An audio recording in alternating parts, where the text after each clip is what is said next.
Okay, so we're going to do a little video to get some idea of, trying to get the idea of symbol and symbolism across as kind of a first look, kind of crude, but being crude, and if things work out, you get an idea how strong symbols and symbolism can be. And this is kind of beyond just photography. It works in photography, other visual arts, but not talking about camera and lenses here. So symbolism is use of symbols to represent ideas and qualities. So that's the definition of it, and we'll start playing through. I kind of ran into symbolism about 40 years ago in a talk that I heard. And rather than breaking down the simple part, they went through and started with a lot of great pictures showing the symbolism. But I want to start with a very simple idea to start with. So I'm just using kind of blue bottle caps, milk jug lids, and see how this works out. This is just a single one out there in a white field. Not really meaning too much here on this. It doesn't show a lot, but that's kind of the idea. It doesn't show much. You add another one to it, and really, we don't have a strong symbolism for that. It's just kind of there. Now, if we're working with design, we have two equal items. That becomes a dichotomy, and that gets in a whole design area. But not working on design on this, looking more at the idea of symbols and symbolism. So if I go through and I add another one to it, that makes, you got three of them across there, and still, that doesn't necessarily mean much to us. But if I look at this, and now the idea of adding some color to it, and I bring that into it, so we have the idea of a red, yellow, and green. Well, we kind of know that red, yellow, green as being a stoplight. And again, with all of this, it's very contextual to the culture, to the civilization, because these are meaningful as a common knowledge within a group of or tribes of people. Some place that doesn't have stoplights wouldn't understand or know about that.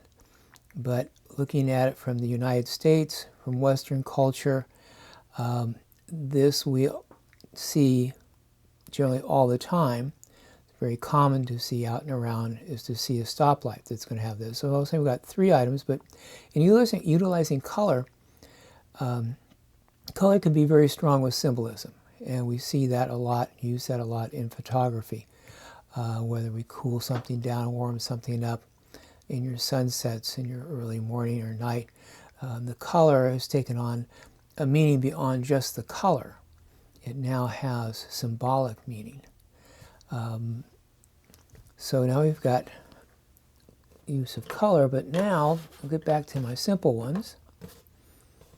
And I've got three of them here. And if I had another one with four, well, maybe start forming a line. And a line's more of a design tool. We understand about a line. But just a short line can have a symbol within certain contexts where that can be a minus sign. In mathematics, that would be used for a minus sign.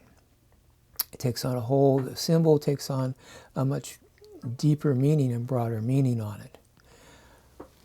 If I go through and I add, I'm going to add one more here to make my line a little stronger, but then I'm going to go through and add another line to it that's going to cut across it. And that will form another mathematic symbol, which would be a plus sign for addition. And so we have another symbol there. But now if I just turn it, then you can start seeing the two lines forming. Might be an X, it could be multiplication, it could be a letter, X, it could be used as X marks the spot. And we often hear that one in context to stories and things. So simply changing it a little bit, we go through and we take on more meaning on it. Now, as another mathematics symbol, back around this way, I can go through and rearrange these.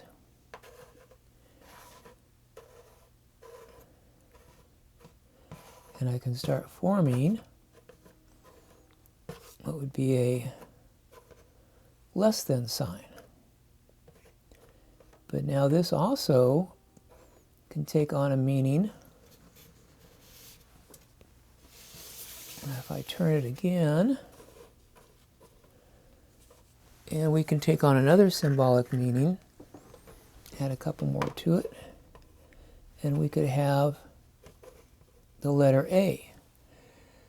So we have symbolic with mathematics, we have a whole symbolic language thing that occurs, and working things like a letter into a photograph, or words or signs, where we're taking a symbolic meaning, putting it with actual world, and we gain a much deeper, much greater meaning and context to things. Now if I add my little short line out here again, this might be seen as an A minus or a minus A. And knowing from grades, we change by adding two symbols together, we come up with a whole other meaning on it. Also, we're looking at a grading system and something that's less than an A. And so working a couple symbols or different symbols together can take on a great deal of meaning with that also. Now if I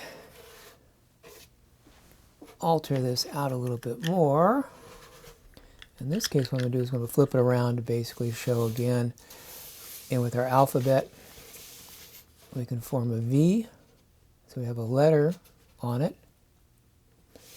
and you can also just add now another line back to it, and we can form an arrow. And I know a lot of people love using arrows in designs and in photography for pointing to things, and we know and have the symbolic idea of arrows pointing to items. And again, we just altered our lines a little bit and came up with a different idea and a different visual tool to use. Now if I shape these around,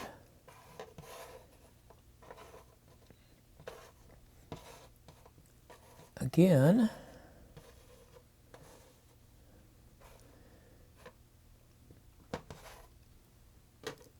one down here, I guess, and put it across like so. So now I can form what would be a cross, and that gets into religious symbolism. And religious symbolism can be very powerful, has a lot of meaning, a lot of context to it. It can be quite powerful to use in representing something that's beyond just, beyond a bottle cap, to where contextually within culture we have a great meaning to that. I mean, quite a bit. And I can go through and then look at changing things around a bit more, and we'll add a couple back on the ends here, so we get back to kind of a cross, but or X. But now I'm just going to add some pieces on the ends here for another powerful symbol.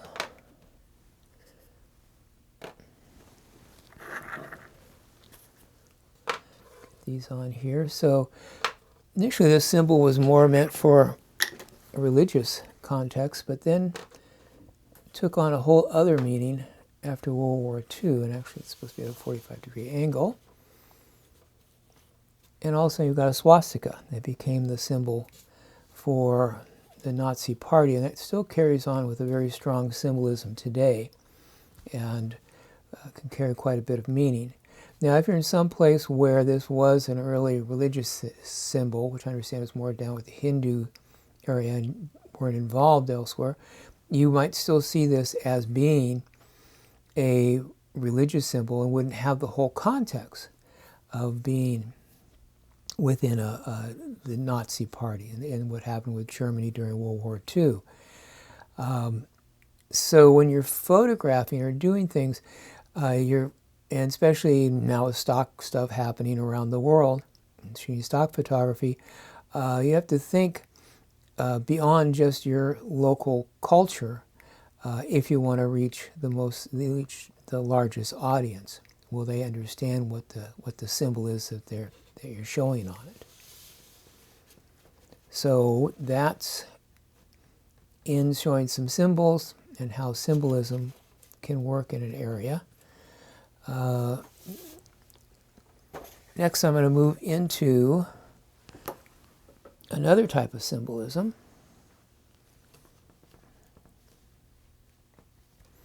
So here I've got a bunch of just random pieces down, and they really are just, you look at them right now, and I don't know, maybe somebody can see a symbol there, but they're just kind of meant to be looking at, in this context, just a bunch of random pieces. But now we'll show it in a little different way. So now I'm going to show this. So now I'm going to show this in a different background and with a kind of a very glary checkerboard behind it. And it also takes on the pieces that are kind of the same spots, but also now it has a whole different meaning because the background has changed. Same kind of foreground pieces, but now the background tells a completely different story, gives a whole different meaning to what you're looking at. And it has a new idea to it.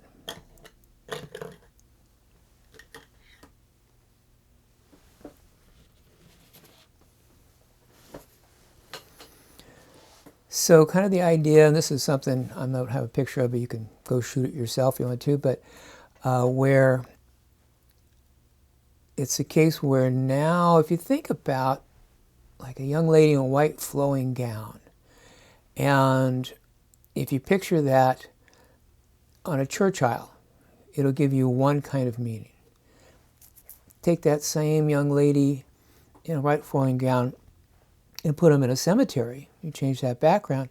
Now you have a whole other thing going on, especially if it's midnight and dark. It could be a whole new kind of mystery thing going on with it. Different ideas, different concept to it.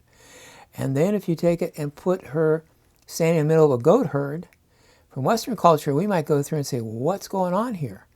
But elsewhere, where goat herds are part of the family, then that may take on a whole different meaning than we might think of it.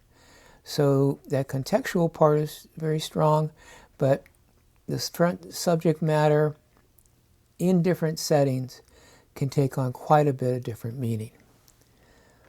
So the last thing I want to show on it is the idea we're kind of back to our three little items here. And so got a short line, but now if you go through and you put a symbol on one, or if you put symbols on our lines, it can take on a different meaning. So applying symbolism and positive symbols, you get a broader idea. So this is kind of just a quick notion, quick idea to see the idea about symbolism. As you're working on building visual literacy, you can look for these kind of ideas and then work on applying them in your actual photography. So just wanted to kind of get this basic notion across. Hopefully you get something out of this. Hope you get a little bit of the idea how this can play in. And maybe I'll elaborate on this with actual other photographs later on. So I thank you for watching.